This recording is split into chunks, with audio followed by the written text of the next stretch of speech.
أعوذ بالله من الشيطان الرجيم. بسم الله الرحمن الرحيم.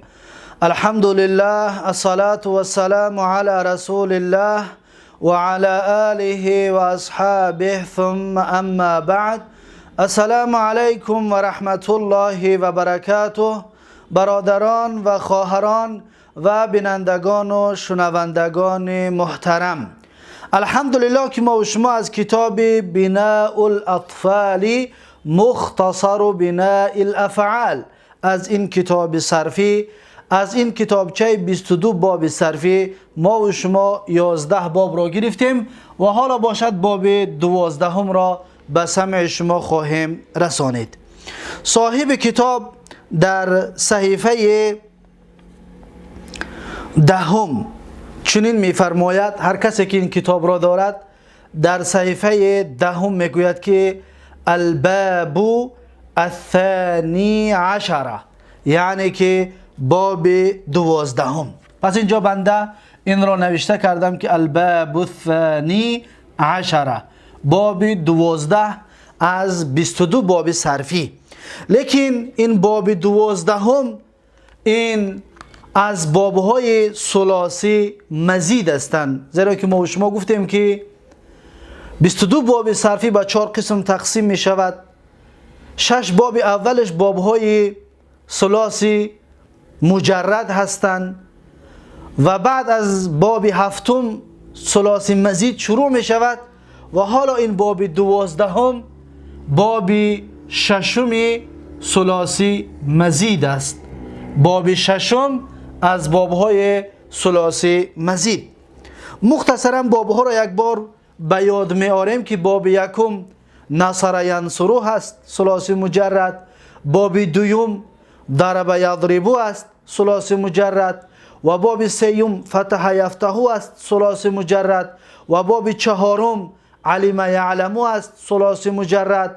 و باب 5 حسن یحسن است، ثلاثی مجرد. و باب 6 حسب یحسب است، ثلاثی مجرد. پس ثلاثی مجردا به آخر رسید. قسم 2 ثلاثی مزید است.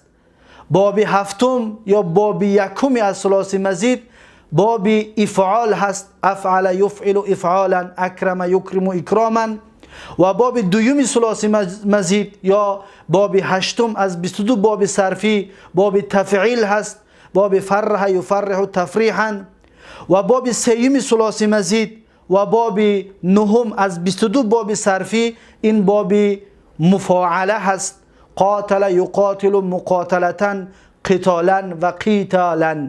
این 9 باب یا باب 3 از ثلاثی مزید است.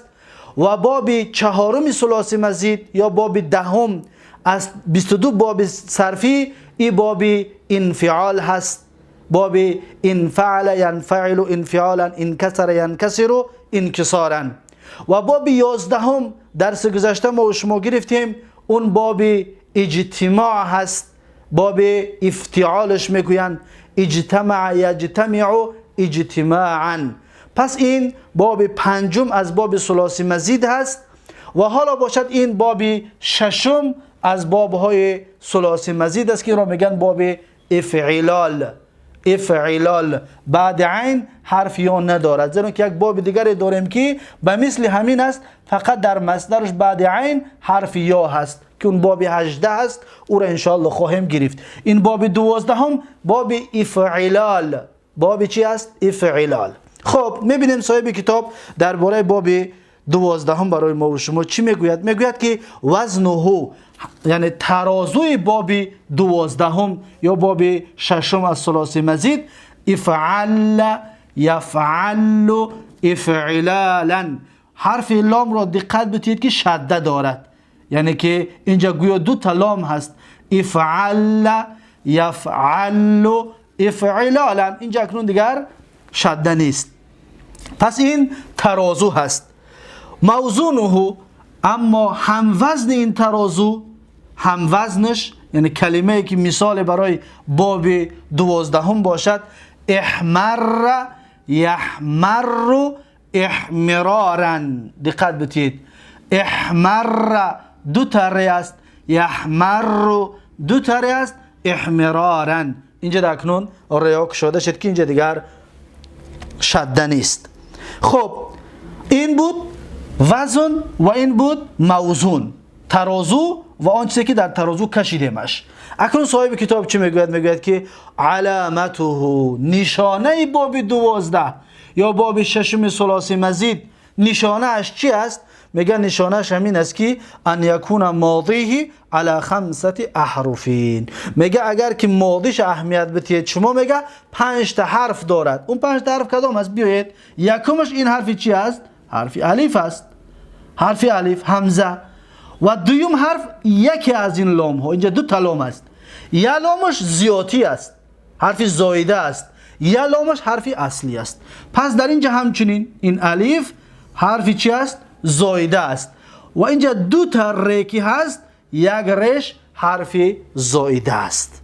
خب اکنون چی میگوید؟ میگوید که علامته ان یکون ماضیه علی 5 احرفین. نشانش میگه همین است که ماضیش هم میگه حساب کنیم 5 تا حرف دارد. ببینید 1 تا 2 تا و 3 تا، این 2 لام قطعی چند میشود؟ 5 تا. این الف همزه 1 حرف، ها 2 حرف، میم 3 حرف، 2 تا ر قطعی چند میشود؟ 5 تا حرف. پس میگه فعل ماضیش ببینید 5 تا حرف دارد. ما دیدیم که در حقیقت 5 تا حرف داشته است. خب به زیادت الهمزه فی اوله، میگه در اولش همزه زیادتی است، همزه اصلی نیست، همزه زایده است. ببینید همزه زایده است در اولش، 1 تا حرف زیادتی. و حرف آخر من جنس لام فعل فی آخره، و حرف دیگر از جنس لام کلمه، از جنس آخرین حرف کلمه همراه کرده میشه. ببینید در اینجا حرف لام 2 تا کردیم، در اینجا آخران حرف ر کی بود، حرف را 2 تا کردیم. 1 تا حرف دیگر از جنس خودش همراه میکنیم. پس میشه 2 تا حرف چی؟ حرف زایده. دقت دادید اکنون 2 حرف چی دارد؟ این زایده دارد. ما شما گفتیم که 12 باب صرفی، 12 باب ثلاثی مزید به 3 قسم تقسیم می شود.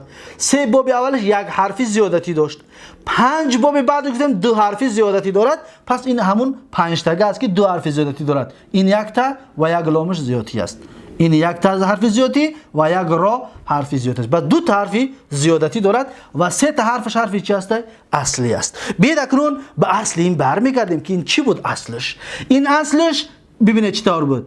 بود حمیره. ببینید حمیره، حمیره. حمیره را معنیش چیست؟ معنیش یعنی سرخ شد. حمیره معنیش سرخ شد. خب ما حمیره یحمرو باب چند است؟ از ثلاثی مجرد است. باب چند است؟ باب 4، باب علم یعلمو، باب 4. حمیره یحمرو، علم یعلمو، پس باب 4 است. خب باب 4 را ما باب 12 آوردیم. برای چی آوردیم؟ صاحب کتاب میگوید. لیکن حالا طریق آوردنش را ببین. در اولش 1 حرفی چی موندیم؟ زایده موندیم. ببینید یه حرفی الف زایده موندیم و حرف ها را ساکن کردیم و میم را فتحه موندیم، ر را شده کردیم. شد چی؟ احمر. حمیره را ما احمر کردیم. برای چی کردیم؟ صاحب کتاب میگوید که و بناؤه، یعنی ساخت باب 12 یا ساخت باب 6 از ثلاثی مزید برای چی است؟ للمبالغه لازمی. میگه برای مبالغه فعل لازم است. برای مبالغه فعل لازم است. دقت بتید، برای مبالغه است. مبالغه که زیاد نشان دادن. خب یک مثال که بنده غالبا این را میارم، اما این اختراع کرده خودی بنده است، در یگان کتابا نیست. به خاطر فهمیدن این مثال را من میارم. مثلا میگویم که 50%. ببینید 50%، یا میگویم 75%، یا چی میگویم؟ یا میگویم 100%. دقت بتید اکنون چی فایده دارد؟ این برای فهمیدن همین باب است و بس. این در یگان کتاب نیست، فقط برای فهمیدن بنده این مثال تطبیق میکنم یا میفهمونم کسانی که پیش بنده تعلیم گرفتن علمی صرف را. خب ببینید احمر اصلش گفتیم چی بود؟ بیا اصلش در بر میگردیم. اصل این ببینید ح می ربط. حمیره یعنی سرخ شد. مثال این قلم 50% سرخ شدگی باشد، 50%، پس عرب میگد که حمیره. دیدید؟ حمیره. حمیره یعنی سرخ شد. چند قدر سرخ شد؟ مثال 50%. یعنی سرخ نیست، 50% سرخ شد. اما همین سرخ باز زیادتی شود، کم تا زیاد شود. پس ما حمیره بابی 4 بود، بابی 12 میاره میگیم احمر. احمر. دیدید؟ احمر یعنی 75% سرخ شد، یعنی سرخش زیادتر شد. اکنون 100% باز سرخ شود، او را با میگوییم این را باب 18 است. این را انشاءالله بعدا میخونیم. حالا مثال فقط نویسته براتون بمونم. احمر یعنی 100% سرخ شد. دقت دادید شما؟ حمیره یعنی مثلا 50% سرخ شد، یعنی که سرخ است لیکن سرخ نیست، سرخ است. احمر 75% سرخ، یعنی سرخش زیادتر شد. احمر یعنی آخرین درجه سرخی در رسید. دقت دادید؟ این برای فهمیدن این مثال ها بود. این باب 18 است. این را بعدا انشاءالله میخونیم. حالا برای ما این در کار است. احمر در کار است. حمیره سرخ شد، احمر زیادتر سرخ شد. انا میگن للمبالغه لازمی، فعل لازمه. مثلا این میگه، مثلا من میگم که حمیره زیدون، یعنی چی شد؟ حمیره زیدون یعنی سرخ شد زید، یعنی رنگ روش سرخ شد، روش سرخ شد. حمیره زیدون که گفتم روش سرخ شده است، کم تا روش سرخ شده است. وقتی من بگویم که احمر زیدون یعنی سرخی روی زید زیادتر شد. احمر زیدون سرخی روش چی شد؟ بسیارتر شد. پس میگه که این ببینید کم 50% شد. برای مبالغه نشان دادن، برای زیاد نشان دادن این باب میاریمش. باب 12 میگیم احمر زیدون یعنی بسیارتر سرخ شد زید. دقت دادید اکنون؟ مبالغه لازم معنیش همین است. یعنی فعل لازم را ما با این مبالغه میکنیم، زیاد نشان میدیم. با این بابی 12. خب و یکثر للالوان والعیوب، میگه غالبا باب 12 برای رنگ است، فقط غالبش، یعنی بسیار وقت برای رنگ میآید. یکم مسئله.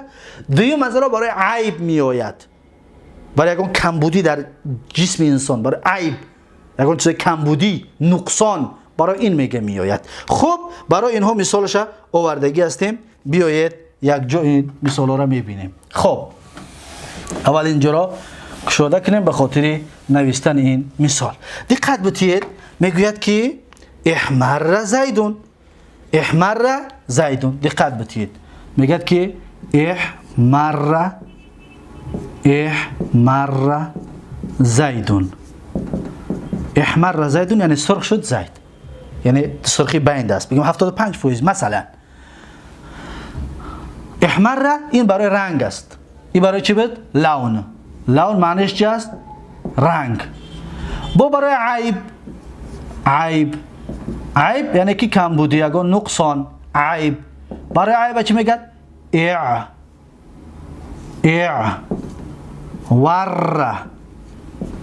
اعور زیدون، اعور زیدون یعنی چی شد؟ اعور زیدون یعنی یک چشم زید کور شد. یک چشم انسان کور شود عیب است، نه نقصان است. پس ببینید بابی چنده؟ 12. برای مکتب برای لونه احمر سرخ شد زید، برای عیب است نقصان اعوره یعنی یک چشمش کور شد. پس احمره از بابی چنده؟ از بابی 5 حمیره یعنی سرخ شد حمیره. اعوره همچنین از بابی 5 اصلش چی است؟ عویره.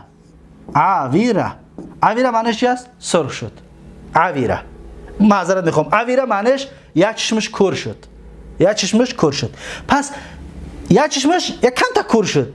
وقتی میگیم اعور زیدون یعنی یک چشمش بگیم 75% بیناییش دست داد، مثلا 75% بینایی را دست داد.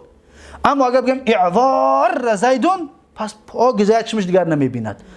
باب 18 که ببریم که اونجا انشالله در جای خودش میخونیم. پس ببینید این برای رنگ بود. اکنون بیایید هر کلمه که برای رنگ است اینجا میاریم. مثلا من میگویم بیضا. بیضا یعنی سفید شد. بیضا سفید شد. اگر که من باب 18 بیارم بیضا را چی میگم؟ ابیضا. اینطور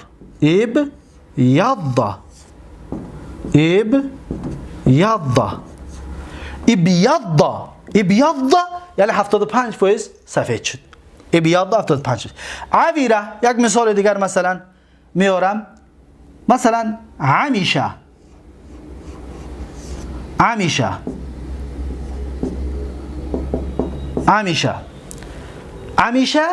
معناش بینایی انسان ضعیف شد. بینایی ضعیف شد. عمیشه. وقتی باب 18 میارم چی میشود؟ اعمش. ببینید اعمش یعنی 75% بیناییش ضعیف شد. دقت دادید؟ یعنی که از این زیادتره. اگر که 50% باشد این 75%. دقت دادید؟ پس این باب 12 یا باب 6 ثلاثی مزید میگه و یکثر للالوان والعیوب. غالبا برای لون یعنی رنگ و عیب است. مثلا سیاهی را عرب میگه سویده، سیاه شد. سویده سیاه شد. وقتی که من سویده را مثلا ببینید سویده سیاه شد. وقتی من میگم زیادتر سیاه شد میگم اسوده. یعنی زیادتر سیاه شد. مثلا صفیره یعنی زرد شد. صفیره زرد شد. وقتی من بگم اصفر یعنی زیادتر زرد شد. دیدید؟ اصفر زیادتر چی شد؟ زرد شد. پس این هست چطور صاحب کتاب میگه که للالوانی والعیوب برای لون و عیب است. مثال الالوان نحو مثال لون مانند احمر زیدون یعنی سرخ شد زید. مثال العیوب نحو اعور. مثال عیب باشد اعور زیدون یعنی که بینایی زید ضعیف شد. بیناییش 75% ضعیف شد. خب این بود باب 12. اکنون بعد از این اعراب است که اعرابش احمر فعل ماضی مبني على الفتح لا محل له من الاعراب زيد فاعل مرفوع علامة رفعه الضمة الظاهرة. اعور فعل ماضي مبني على الفتح لا محل له من الاعراب زيد فاعل مرفوع علامة رفعه الضمة الظاهرة. با همین این درس 12 به آخر رسید. اکنون بیایید ما و شما این باب ها را میاریم به چه؟ از اشتقاق های 12 گانش. اول اینجا رو پاک میکنیم زیرا که این باب یک کمه برای ما و شما یا از ما و شما یک چند طلبات دارد. دقت بدید چند طلبات دارد که این طلبات رو باید یکی ما و شما بدونیم، زیرا که هر یک چیزهایی که میگیم در دفتراتون باید نوشته کنید اگر که شما میخواهید در آینده درست فهمنده این باشید. مثلا احمر مثلا اسود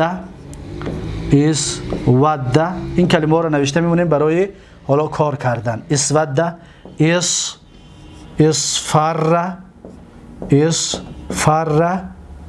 مثلا یا میگیم اعور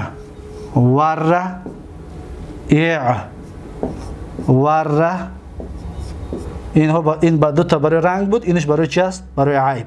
اعور و همچنین میگیم اعمشه.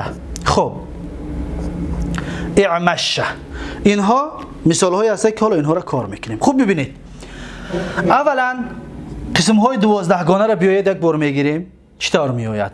فعل ماضیش چیه؟ احمر. در اینجا می نویسیم فعل ماضی چیه؟ احمر.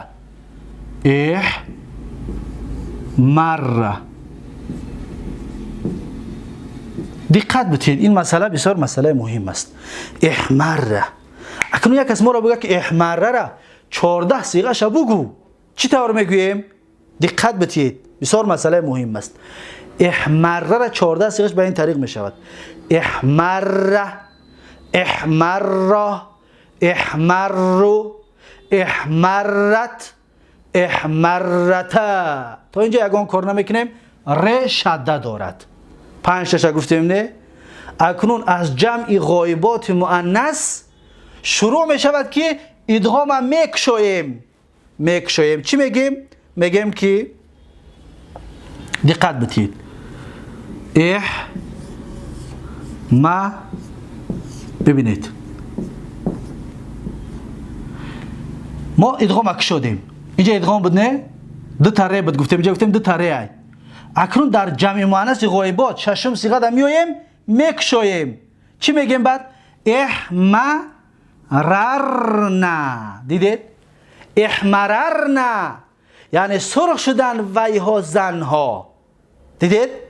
احمرر ر را کشیدیم. اکنون دیگه تا آخر میکشویم.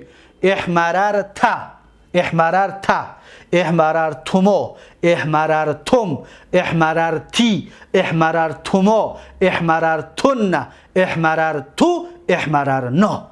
5 تا اولش دا با شده قطعی میگیم.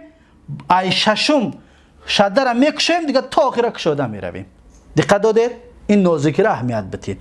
مجهولش کردیم چیکارش میکنیم؟ میگیم احمر احمر احمر احمرو احمرت احمرتا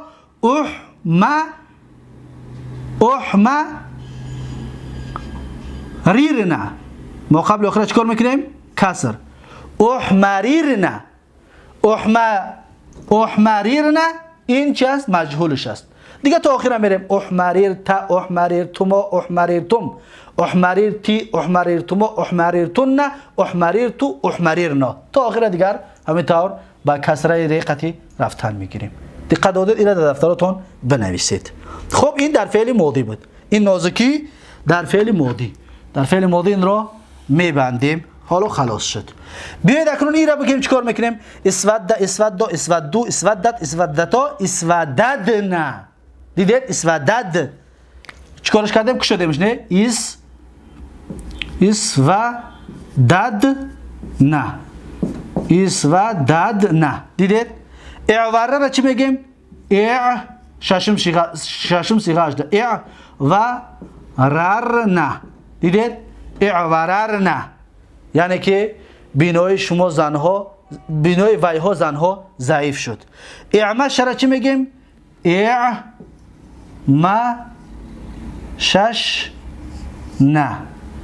اعمششنا اعمششنا اعمششنا شینا ادغام شک شدیم. اصفر همچنین اصفررنا. اهمیت دادید؟ پس این گفتن اینها را در دفتراتون یاد بگیرید. یعنی اعمش اعمش اعمشو اعمشت اعمشتا اعمششنا اعمششتا اعمششتما اعمششتم اعمششتی اعمششتما اعمششتن اعمششتو اعمششنا. 14 صیغه معلومش هم چنین بگیریم. مجهولش کنید که اعمششنا اعمششنا اعمششنا. پس چی میشه؟ اعمششنا. همچنین احمرر احمریرنا احمریرنا نه احمریرنا احمریرنا. بنده پیشتر گفتم احمررنا. مجهولش گفتم این طور نوشتمش که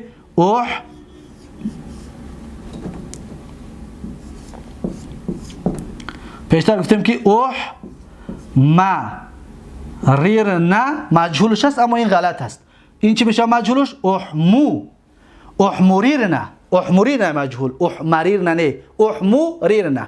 این را دقت بدید. خب این بود فعل ماضی به همین طریق گرفتیمش. خب میگذاریم در فعل مضارع. بیایید که فعل مضارع ببینیم در مضارع چی نازکی است. در مضارع میگه که یحمر یحمر یحمر. ببینید یحمر 14 صیغه‌اش این طور. یحمر یحمران یحمرون تحمر تحمرانی یحمریرنا. در ششم صیغه میریم یک شویمش. چی میگیم؟ یحمریر یحمریرنا یحمریرنا. انا با هفتم صیغه با ادغام قطعی میشه. تحمر تحمرانی تحمرون تحمرین تحمرانی. 12 صیغه میریم با یک شویمش که تحمریرنا 12 صیغه با ت سر میشه.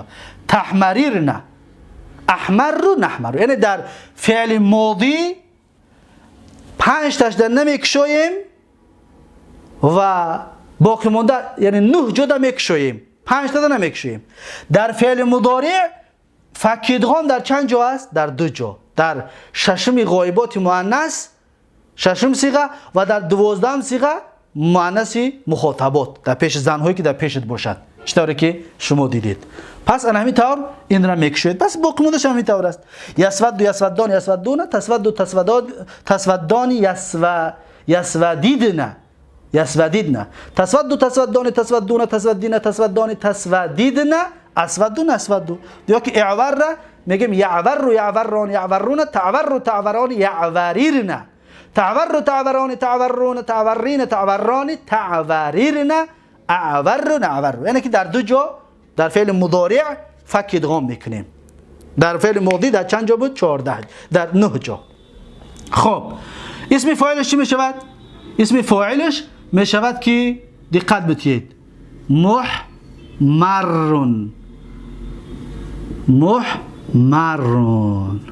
یا تون هست که ما میگفتیم که اسم مفعول اسم مشترک است. یا تون هست نه 4 چیز می آمد نه. اکنون اسم فاعل اسم مشترک شد در اینجا. 4 تا 5 تا می آید. دقت بدید 5 چیز می آید. اون 5 چیز چی است؟ دقت بدید اون 5 چیز عبارت است. اینجا خوب کده بنویسیم به خاطر دیدن شما. ببینید محمرون، محمرون. این محمرون اسم فاعل هست 1، اسم مفعول هست 2، اسم زمان 3، اسم مکان 4، مصدر میمی 5. این 5 چیز است. لیکن فقط میگیم که در اسم فاعل در تقدیرش فرق میکند. اگر فک ادغام کردیم دقت بدید فک ادغام میکنه میگیم چی میگیم؟ ببینید اگر که بگیم ریرون اسم فاعل است، محمررون اسم مفعول هست. دیدید همون پیچیده که پیشه که میگفتیم ما قبل آخر اگر کسر کنیم اسم فاعل است، فتح کنیم اسم مفعول است، همون گپ است. لیکن اینجا دا ما وقتی که حرکت ری را ببینید احمریرو بود، احمریرون محمریرون بود. حرکت در از یک جنس که بود متحرک، یکمش حرکت چه گرفتیم چی میمونه؟ ساکن میمونه. ساکن که من ری را در ری ادغام کرده به این طریق شد. ری را در ری ادغام میکنیم این طریق میشود. پس محمرون 5 چیز است. اگر که کس بگه که اصل چی بود میگیم که محمریرون اسم فاعل بود، محمریرون اسم فاعل هست، محمررون انا این اسم مشترک است میگیم. لیکن در اینجا ظاهرش اسم مشترک ما 5 چیز برای همین میگیمش. 5 چیز است: اسم فاعل، اسم مفعول، اسم زمان، اسم مکان، مصدر میمی. به همین شکل می آید. خب این بود اسم فاعل. همچنین اسم مفعولش هم به همین طریق می آید. این دیگر نوشتن شرط نیست. بس اسم مفعولش چی می شود؟ فعل جهدش چی می شود؟ لم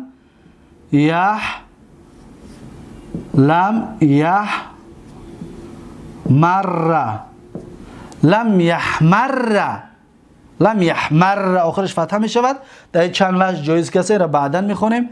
لا یحمر فعل نفی، لا یحمر، لم یحمر این سرخ نشد، لا یحمر سرخ نمی شود. فعل امرش چی می شود؟ فعل امرش می شود احمر، فعل امرش می شود احمر. در اینجا آخرش در چند وجه جایز که هست یا گفتیم بعد می خونیمش. احمر همچنین فعل چی هست؟ فعل امر هست و مثل فعل چی شد؟ فعل ماضی شد، اما این فرق دارد. احمر این از فعل چیش میگیریم؟ از فعل ببینید قاعده هم بدون دقت بدید خلاص دیگه اگه مشکلی نمیشه. از تحمرو از چی میگیریم؟ از تحمرو. آخرش نگاه میکنیم وقتی که حرف مضارعت رو از بین که بردیم در اینجا در احتیاج ساکن که هست احتیاج به چی داریم؟ به الف داریم. پس میشه احمرر فعل امر. را را نگاه میکنیم، دو را برای ادغام کردن حرکت این را میگیریم. چی میشود؟ این را فتحه میتیم، فتحش میتیم میشود احمر. ببینید اینطور حرف مضارعت رو که گرفتیم میشود احمر و مثل فعل ماضی میشه، لیکن فعل امر هست، یعنی سرخ شو تو. احمر سرخ شو تو. خب این فعل امر است. بعد از این 6 صیغه داره، صیغه شما خودتون بنویسید. بعد از این فعل نهی است. فعل نهی چی است؟ لا تحمر، لا تحمر. اسم زمان و مکانش چطوری که در بالا گفتیم 5 چیز است.